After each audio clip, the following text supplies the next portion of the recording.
I am back. We took a little bit of a vacation, went up to the happiest place on earth. I'm back now. It was a wonderful trip, but I am super rusty, so let's knock the dust off. Let's get up to the thrift stores. Let's shop until we drop. Hopefully I can find a bunch of stuff because I haven't listed in a week. My metrics are suffering and I need to make some sales. So let's get to the stores.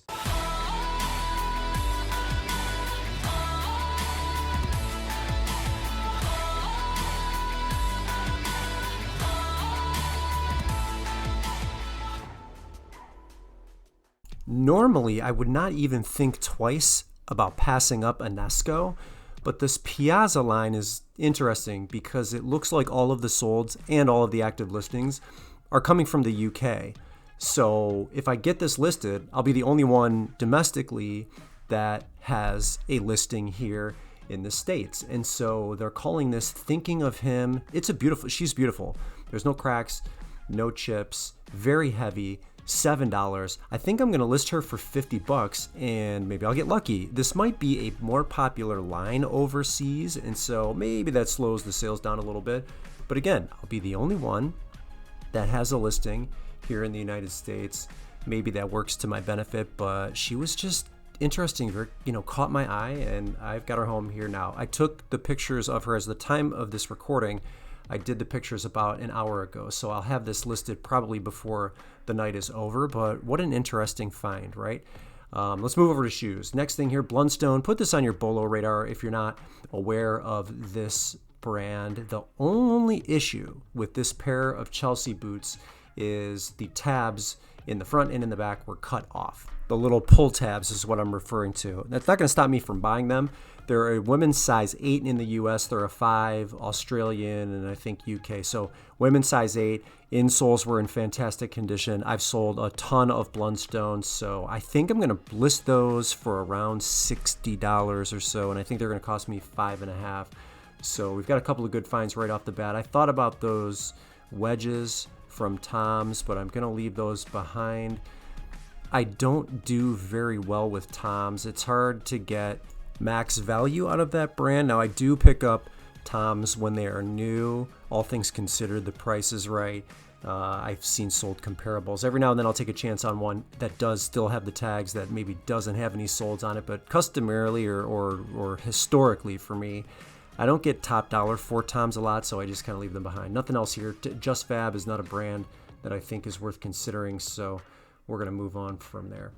Now, normally I'm not a youth shoe buyer, but we are still in spooky season. We're still in pumpkin season, so we've got November coming up, and these are orange. Maybe that works to my benefit, and for whatever reason, everything I pick up that is orange seems to sell for me. I don't know how you explain that. Those were a kids or youth size 12, just your standard Crocs, so I'll probably list those for $20 and call it a day. I can ship them first class because they're nice and light. That is definitely not Louis Vuitton and some of these other brands. Maybe we're moving out of summer and into fall and into winter, so BOC, Born, I'm going to pass those up. I don't think those Maddens are worth anything, and we're going to leave these rain boots behind. But Crocs continues to be a winner for me, even in the youth size. I've sold in between 15 and 20 Crocs in the last 90 days, so I'm going to keep sourcing it, even if it's youth, even if Crocs are probably maybe more and more in the summertime. I'm making an assumption here, but I feel like I can move those, so that's what we're going to do. I don't know if that was a Victoria's Secret bag that had some damage to it, but there was nothing else on the bottom of that rack that was interesting to me. I'm going to grab both of these because they were accessory pricing here. These little Coach wallets, very, very small. The first one is 64233. I'm going to probably just list each one of these for $20. So they'll cost me $20 for this one. And then the pink one is model number 87590. There are a few comps on both. I'll put some on the screen for you, but I'm just going to call it $20. They're in fantastic condition. They are authentic, very clean on both of the inside of them. So I'm going to grab these. These will take next to no time to photograph, list, easy to store, easy to ship, first class. So I'll charge $5 shipping for both of those.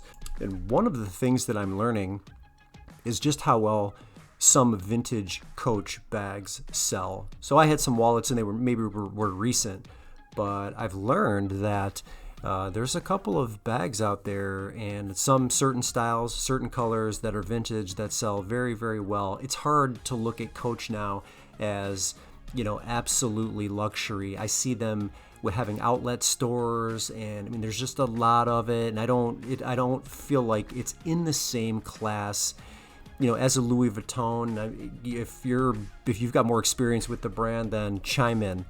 But some of that vintage Coach does very, very well. All right, next thing off of the cart here. This was actually, I think, a putback by another reseller or customer.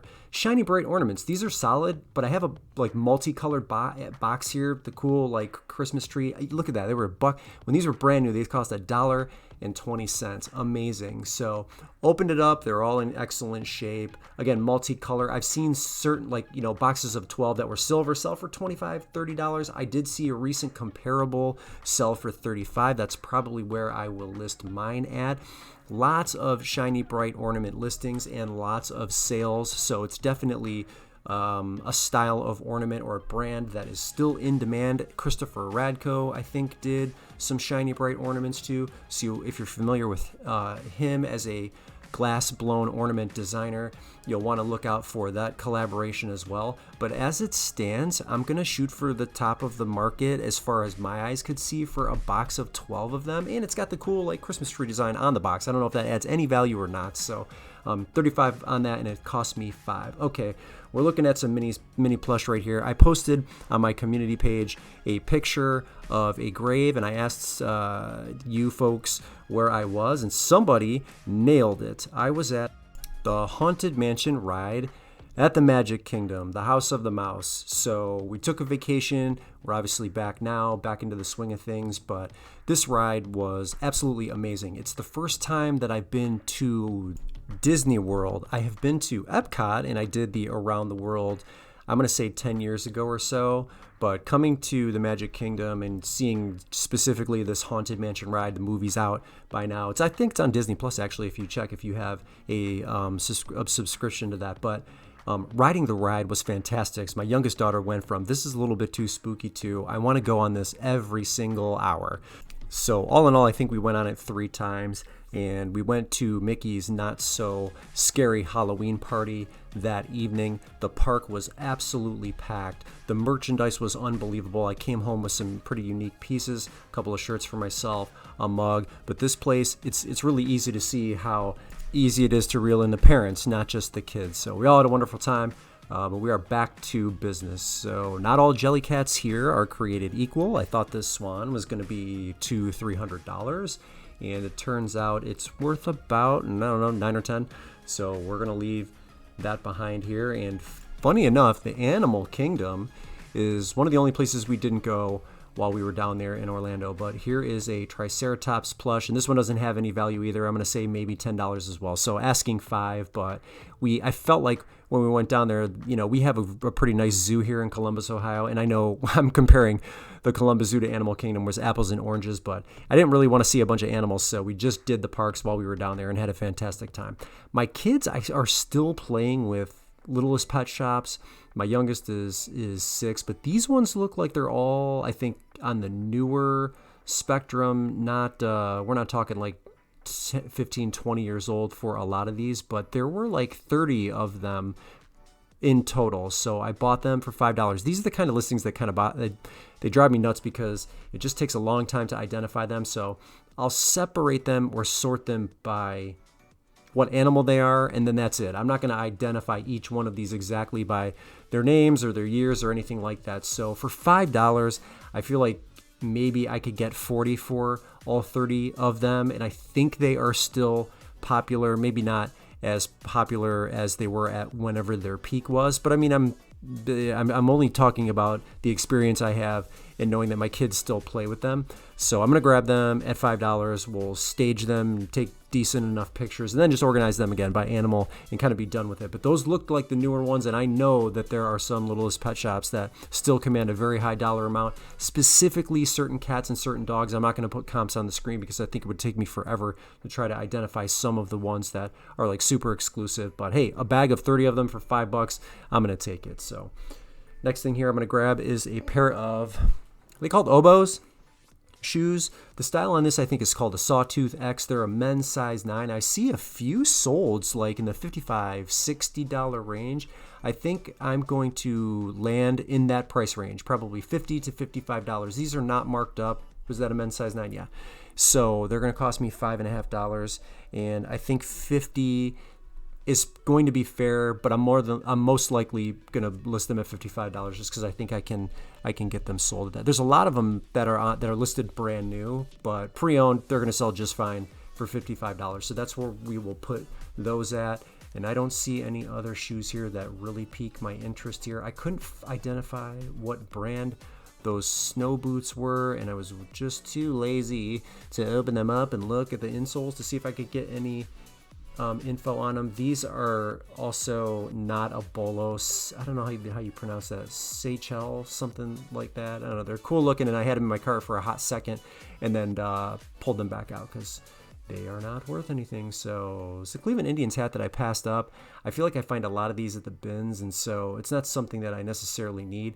We're out of baseball season. The Cleveland Guardians didn't really have the best season, and while Chief Wahoo is always going to be beloved, I can see the trend slowing slightly when it comes to Cleveland Indians, and specifically items that have Chief Wahoo on them if we're talking about sales velocity and volume. So I'm being a little bit more picky with the Chief Wahoo stuff that I do source.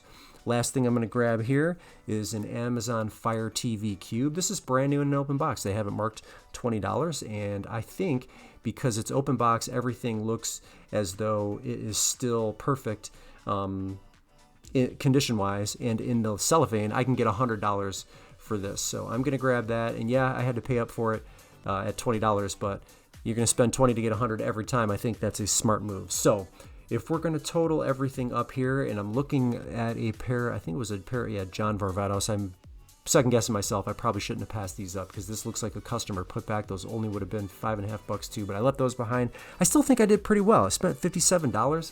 My total listed value for everything that you saw here today is going to be $400, and that's pretty good for shopping the retail stores.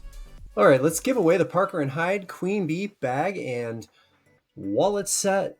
I have the link right here. We're going to add comments. We're going to filter duplicates like we always do. Do the math. And I think we got around 250 to 300 comments. Yeah, 277.